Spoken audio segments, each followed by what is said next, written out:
lo que yo entiendo que son los presupuestos del debate y del discurso en torno a el futuro del trabajo. Son factores culturales que vienen instalándose, que vienen tornándose hegemónicos desde, digamos, desde el poder de los organismos internacionales de crédito, pero también, y eso es parte de la autocrítica, desde ciertas fuerzas progresistas. Algunos partidos de izquierda han tomado como parte de su propio discurso algunos de los elementos que vamos a señalar. Es como una especie de mostrarse creíbles, de mostrarse contemporáneos, de mostrarse modernos, la razón por la cual han incorporado, me parece, estos elementos fundantes o presupuestos del futuro del trabajo. Y es también un discurso, me parece, que es tomado por los intelectuales, pero los intelectuales, lo señala muy bien esto Traverso. ¿Qué ha sido de los intelectuales?, se pregunta. Hoy los intelectuales han sido sustituidos más bien por los académicos, por los expertos, por los tecnócratas, en el fondo, y el inglés se ha convertido en una especie de lengua planetaria. Muchos de estos intelectuales trabajan o publican en Estados Unidos, que en realidad no tendría de por sí nada de malo, ¿verdad? Pero me parece que sí señala un entorno, una procedencia. Este discurso entiendo entonces que se instala más bien como algo verosímil, pero no necesariamente verdadero. Me parece que hay 4 rasgos fundamentales. El primero de ellos es el discurso en torno a la autonomía del trabajador. El trabajador, diríamos, se ve mejor reflejado cuando las reglas laborales y lo individualizan precisamente, miden sus saberes, sus capacidades, sus competencias, su productividad, y con base en ese desempeño individual exitoso que se pide al trabajador, la regla, diríamos, lo individualiza en detrimento de lo que era la regla tradicional del convenio colectivo, que homogeneiza el trabajo, la regulación, perdón, y en el fondo, he visto a través de este discurso, como que lo iguala hacia abajo, le impide al trabajador desarrollarse en sus capacidades y en su posibilidad de carrera dentro de la empresa, esa especie de igualación hacia abajo que significa la norma proveniente del convenio colectivo o la regla objetiva y general y abstracta, ¿verdad? El trabajador pasa a ser entonces un emprendedor de quien se espera un desempeño exitoso. Trabajador además que debe adaptarse a los cambios, que juega con las reglas del mercado, se siente cómodo dentro de las reglas del mercado, no pretende un trabajo por largo plazo como lo pretendían nuestros padres, acepta entonces el cambio y circula por varios empleos. La estabilidad deviene en una idea obsoleta. Por lo tanto, la persona es responsable de la construcción de su propia trayectoria, y así como es responsable de sus éxitos, va a ser también responsable de sus fracasos o del desempleo que le pueda devenir. Esta visión de la autonomía como ruptura, autonomía como una especie de desembarazarse de reglas que obstaculizan el progreso de las personas, es bastante paralela, o diríamos tiene bastante proximidad con la idea de la empresa sostenible. ¿Por qué? Porque el trabajador autónomo y la empresa sostenible son como los nuevos paradigmas. Ya no es el trabajo y el capital, es la autonomía del trabajador y la empresa sostenible. Una empresa en diálogo, una empresa, como dicen algunos documentos, que cumple estándares ecológicos, estándares sociales, estándares económicos, y donde el Estado lo que le debe proporcionar es un entorno propicio. Si ustedes van al documento de la OIT, el documento de conclusiones sobre empresas sostenibles, que creo que es del 2007, se señalan cuáles son las condiciones del entorno sostenible. Y el entorno sostenible son unos 17 puntos, es una enormidad, es casi todo al servicio del desarrollo de la empresa sostenible. No hay dialéctica, no hay contradicción entre trabajo y capital, lo que hay es una dinámica de complementariedad entre autonomía del trabajador, autonomía progresiva y bienvenida del trabajador y empresa sostenible. Funciona como el todo y las partes, funciona de forma absolutamente armónica este primer, diríamos, embate o este primer presupuesto que quería señalar. El segundo que podemos identificar es el de la flexibilidad. Valoración de la flexibilidad. Acá también hay una cuestión como la autonomía tiene más que ver con la libertad, ¿verdad? Acá también la flexibilidad tiene que ver con la libertad, como con la ruptura de lazos, con la oposición a todo aquello que sea rígido. ¿Y qué cosa más rígida que una norma laboral irrenunciable? O sea que el discurso de la flexibilidad y el discurso de la autonomía, según la autonomía y flexibilidad, se da de lleno contra la concepción protectora, como decían algunos colegas, y contra la irrenunciabilidad. ¿Por qué? Porque la norma jurídica, entonces, por su carácter rígido, tiende a conservar y a no adaptarse al mercado, a no adaptarse a las nuevas, a los nuevos requerimientos, a la nueva sensibilidad en favor de la libertad y en favor de la autonomía de los sujetos. Se requieren entonces menos normas. O se requieren normas de distinta tipología. Yo señalo 4 casos. Normas, en primer lugar, que admitan su derogabilidad. Derogabilidad colectiva, pero derogabilidad también individual. El trabajador es libre, es autónomo, no necesita del paternalismo del Estado para establecer sus condiciones de trabajo. Por lo tanto, parte de esa autonomía debe ser restituirle la libertad para que negocie en mejores condiciones con el empleador. Normas, entonces, en primer lugar, que admitan su derogabilidad o su inaplicación, diríamos mejor, por la autonomía individual o colectiva. En segundo lugar, normas voluntariamente asumidas por las empresas. El caso típico de los códigos de conducta que empezaron por las empresas multinacionales y hoy son lisa y llanamente de las empresas.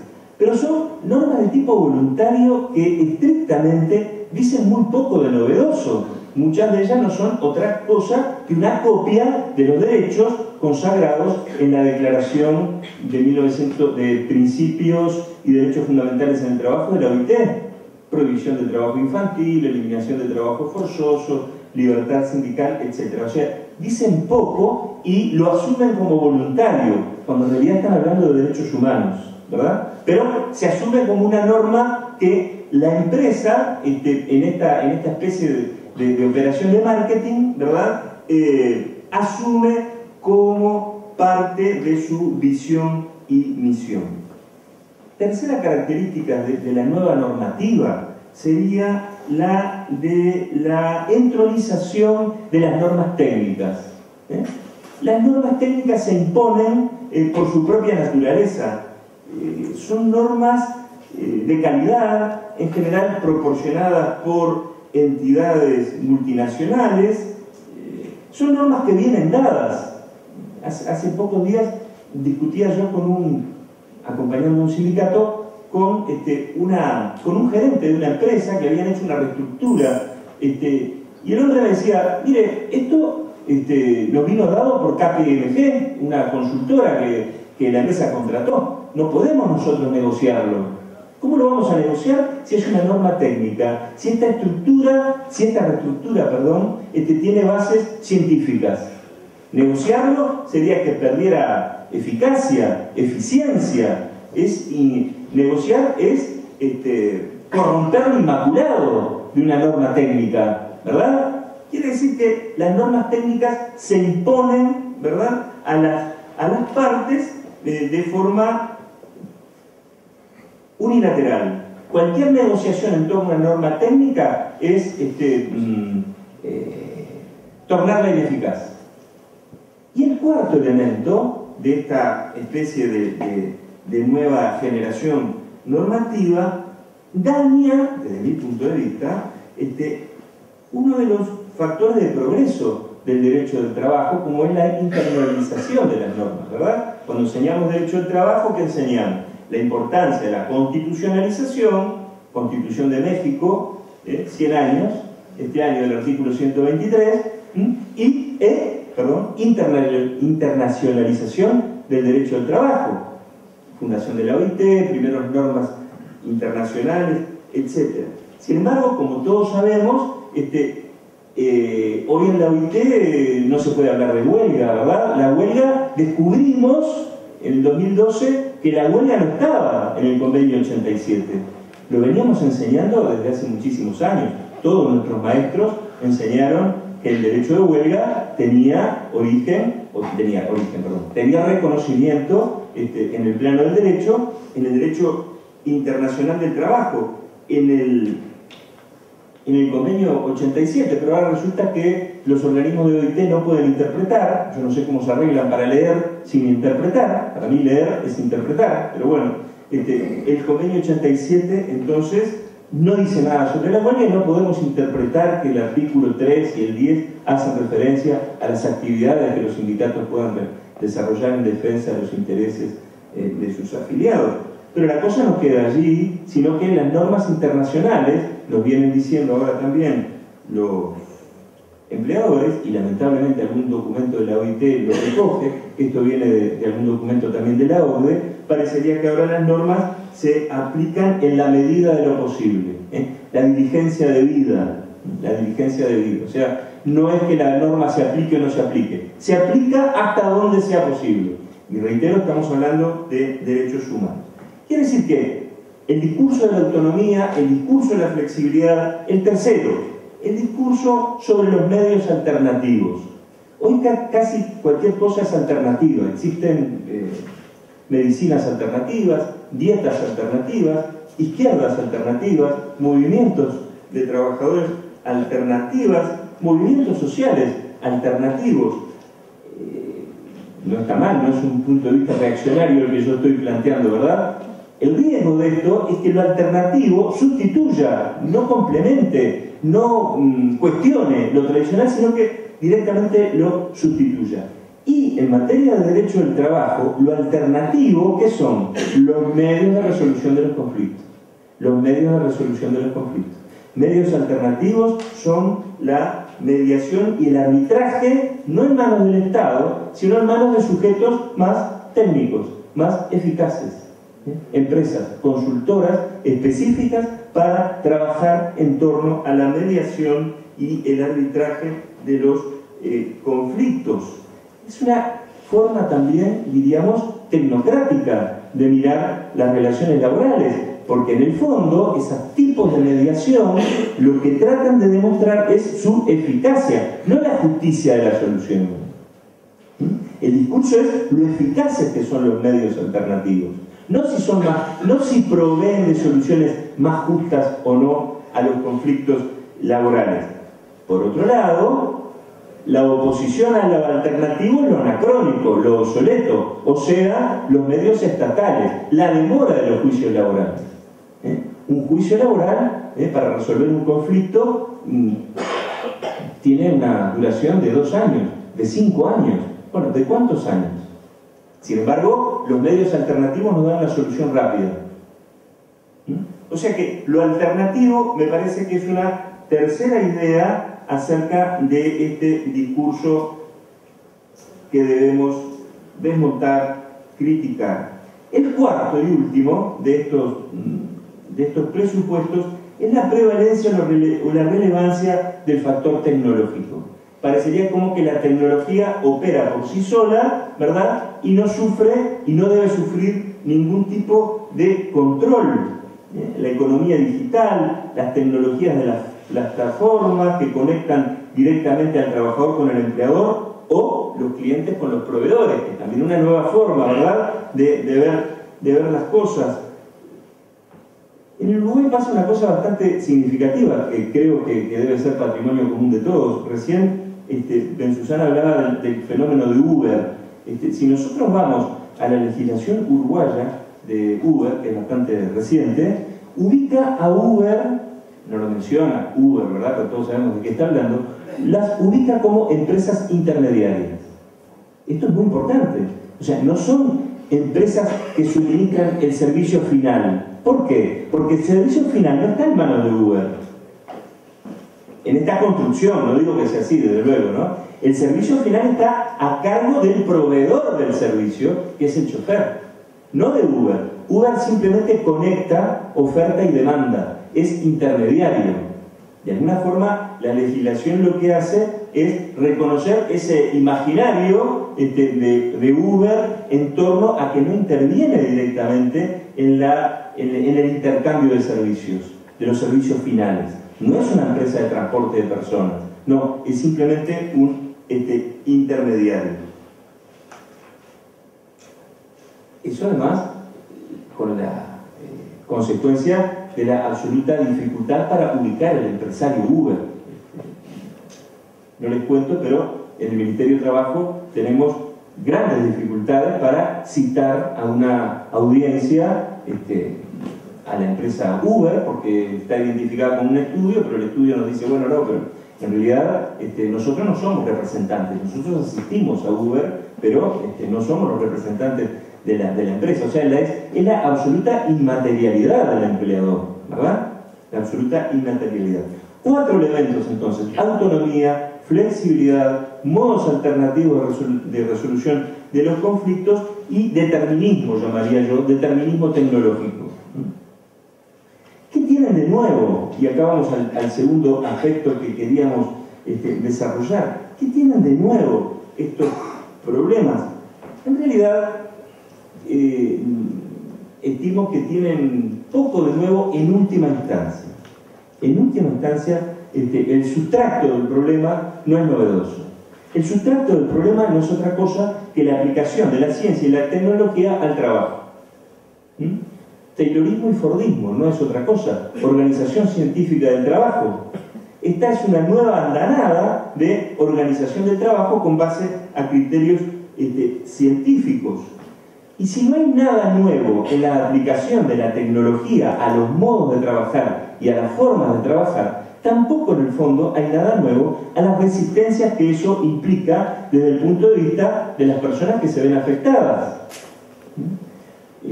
Muchas veces en este tipo de discusiones, otra vez los factores dominantes dicen, bueno, no, los trabajadores se oponen y nos recuerdan el ludismo, cuando los trabajadores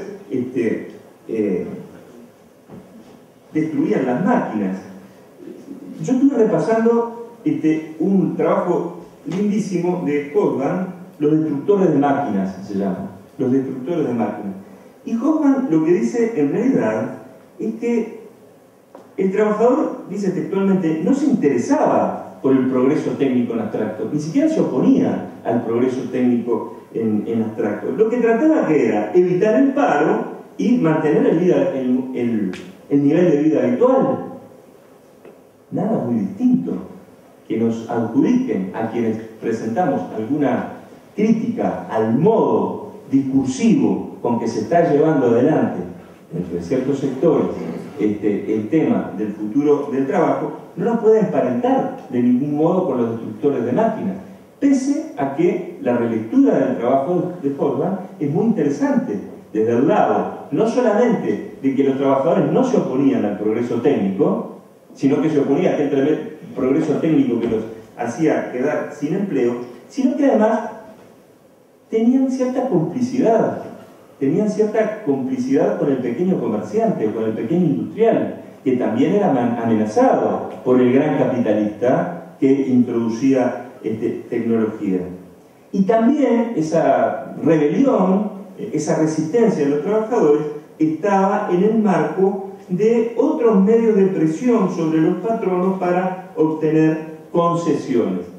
Nada demasiado nuevo. Esto no es una llamada a romper las máquinas, desde luego, ¿verdad? Pero sí para desestructurar esa idea, que también nos viene dada, de que toda oposición desde el lado del trabajo al progreso técnico equivale a aquellos pioneros, diríamos, que se le agarraban con las máquinas a fines del siglo XVII y principios del siglo XVIII. Quiere decir, y en esto entonces está la desdramatización que procuramos del tema, no hay nada nuevo en los cambios que la tecnología provoca en los modos de organizar el trabajo. No hay un cambio de naturaleza, quizás sí de intensidad, quizás sí ahora sea más acelerado, pero no hay nada nuevo estrictamente en lo que hace a la incidencia, reitero, al influjo de los cambios tecnológicos dentro del mundo del trabajo. Pero estrictamente tampoco hay nada nuevo en lo que es la capacidad de innovación y de competitividad descarnada de las empresas. Recurrimos aquí a otro autor extremadamente interesante, un libro que ya tiene muchos años, Marshall Berman. Marshall Berman publicó este libro, Todos los sueños se desvanecen en el aire, es un clásico esto, ¿verdad? Toma una frase del manifiesto comunista. ¿Y qué dice Marshall Berman? Dice: todo el que está inserto en la economía de mercado se encuentra sometido a la presión de una competencia incesante, ya sea desde el otro lado de la acera o desde el otro lado del mundo. Esto lo escribió en los primeros años 80. Sometido a esa presión, todo burgués, dice Berman, desde el más pequeño al más poderoso, se ve forzado a innovar, simplemente para mantenerse a flote, junto con su empresa. Aquel que no cambie activamente por propia voluntad, se convertirá en víctima pasiva de los cambios impuestos draconianamente por quienes dominan el mercado. Esto significa, dice Marshall Berman, que la burguesía tomada en su conjunto, y acá retoma Marx, no puede existir sin revolucionar constantemente los medios de producción. La burguesía, el capitalismo destruye para volver a construir. Él lo enfoca también desde el lado muy interesante de la arquitectura, ¿verdad? Destruir para volver a construir. El problema entonces, sigue siendo en el fondo político. La tecnología no se conduce sola. El derecho es un fenómeno cultural y por eso, ustedes me van a disculpar, acostumbro muchas veces a recurrir a veces al cine y a veces a la literatura. El tema de la robótica me evocó aquellas 3 leyes de Asimov. ¿Recuerdan? Las 3 leyes de la robótica de Asimov. Asimov decía que hay 3 leyes inquebrantables. La primera dice: un robot no debe dañar a un ser humano o, por su inacción, dejar que un ser humano sufra daño. La segunda ley de la robótica de Asimov dice: un robot debe obedecer las órdenes que le son dadas por un ser humano, excepto cuando las órdenes se oponen a la primera ley, o sea, cuando van dirigidas a dañar a un ser humano. Y la última de las leyes de la robótica de Isaac Asimov, en un cuento de los años 50, un robot debe proteger su propia existencia hasta donde esa protección no entre en conflicto con la primera o segunda ley, o sea, debe defender su existencia si no daña a los seres humanos. ¿Qué quiero significar con esto de traer a Isaac Asimov a esta hora de la tarde? Ustedes dirán. Bueno, lo que trato de significar con esto es que hay una dirección ética y hay una dirección humanista y hay una dirección política de los fenómenos del mercado y de los fenómenos tecnológicos. No se desarrollan por sí mismos ni son buenos en sí mismos, sino que necesitan una dirección que les insufle, diríamos, una axiología en favor de la persona, una axiología en el fondo humanista.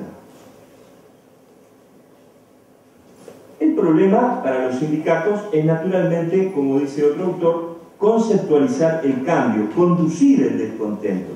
Creo que en la presentación de este evento, algunos de los colegas hicieron mención al caso de Trump, ¿verdad? al voto de los trabajadores. O sea que el descontento o el malestar no viene automáticamente a las filas clasistas, diríamos así, si se me permite la expresión. De alguna forma, ese descontento debe ser conceptualizado por el movimiento sindical, porque no es automática su transposición, porque las misiones, las creencias y las misiones de las personas pueden hacer que opte por otros caminos, que no son los caminos, diríamos, del progreso, sino que son los caminos, los verdaderos caminos, diría yo, de la reacción. Por último, en los minutos que nos quedan, quería hacer algunas referencias, al documento de la Organización del Trabajo, la iniciativa del centenario relativa al futuro del trabajo, que ya estuvo mencionado también en el evento. Es el documento o el informe del director general del año 2015. Puede tener, como cualquier documento, múltiples lecturas, ¿verdad? Yo voy a ensayar una que tiene que ver con destacar dos elementos, y con esto quería cerrar. El primer elemento que rescata el documento es la función social del trabajo. Recién Bensusan creo que decía acerca de esas visiones de que el trabajo dejó de ser importante, dejó de ser central para las personas. El documento de 2015, que da el puntapié inicial a la discusión del futuro del trabajo, va totalmente a contrapelo de esa concepción bien calificada por mi colega como neoliberal. El trabajo tiene una función esencial para la persona y una función esencial para la sociedad. Pero el documento no se queda solamente en destacar la función social del trabajo, sino que también nos proporciona algunos elementos críticos respecto de ciertos asuntos que vinimos tratando hoy cuando dibujamos el discurso dominante en torno al futuro del trabajo. Señala, por ejemplo, la incidencia ambivalente de la tecnología en los empleos. Dice el documento de la OIT, de Ryder, la desaparición de las fronteras espaciales y temporales entre la esfera laboral y privada suscita inquietudes en diferentes ámbitos y evoca formas de organización del trabajo del periodo preindustrial. Mire si habrá poca cosa nueva en todo esto, que el mismo Ryder nos dice, en el fondo, esto encierra un riesgo de volver a la etapa preindustrial. Se interroga además acerca de si las formas atípicas y los contratos flexibles no terminan generando problemas para la consecución del mandato de la OIT relativo a la justicia social. Nada más y nada menos. Eso lo dice en el numeral 68. Y el último elemento de estos dos que quería destacar del documento de la Organización Internacional del Trabajo, que es el que delinea las 4 conversaciones sobre el futuro del trabajo, tiene que ver con, yo diría, un discurso no hacia afuera, no hacia el mundo del trabajo, sino hacia la propia OIT. Una OIT que comenzó a ser cuestionada, diríamos, desde el punto de vista de su función normativa. Los empleadores decían no más convenios, hay una inflación normativa, ¿verdad? No más convenios, ya es suficiente. Y en los últimos años hemos visto cómo se ha avanzado sobre no solamente cuestionamiento a la función normativa, sino también al funcionamiento de lo que tiene que ver con el contralor de las normas, ¿verdad? Con el ataque a la comisión de expertos y, por ende, a la comisión de normas. Por lo tanto, hay en el discurso, en este discurso del año 2015, que quien no lo leyó lo invito muy vivamente a hacerlo, hay un discurso o hay un mensaje hacia adentro de la propia OIT. ¿Por qué? Porque el documento vuelve a centrar, esto es muy importante desde mi punto de vista, el documento vuelve a centrar la función de la OIT en la función normativa. Esto ustedes podrán decir, bueno, eso ya lo sabemos. Claro, ya lo sabemos, pero está en debate y el movimiento sindical está con muchas dificultades hay compañeros acá que pueden hablar con muchísima más propiedad que yo de estos temas, está con muchísimas dificultades de enfrentar este verdadero embate del grupo de los empleadores acerca de la función normativa de la OIT. El documento apela a tratar varias cuestiones fundamentales relacionadas con la reglamentación internacional del mercado de trabajo, observando con preocupación la tendencia hacia la desreglamentación, dice el documento de la OIT, y reafirmando la función normativa. Los propios procesos de cambio que están transformando el mundo del trabajo, dice Ryder, constituyen de por sí una razón para focalizarse en las normas a fin de responder a las nuevas necesidades y circunstancias. Vean ustedes lo interesante, altamente interesante, de alguna forma autocrítico, o diríamos esta apelación del propio director de la OIT quizás a enderezar el rumbo de la propia organización. De alguna forma también el documento de la Organización Internacional del Trabajo ayuda a desmontar las falacias, las paradojas de ese discurso dominante que tratamos de sintetizar en estas referencias a la autonomía, la flexibilidad, los medios alternativos de solución del conflicto o el determinismo tecnológico. Me parece que son los 4 núcleos esenciales del discurso dominante en torno al futuro del trabajo. Gracias.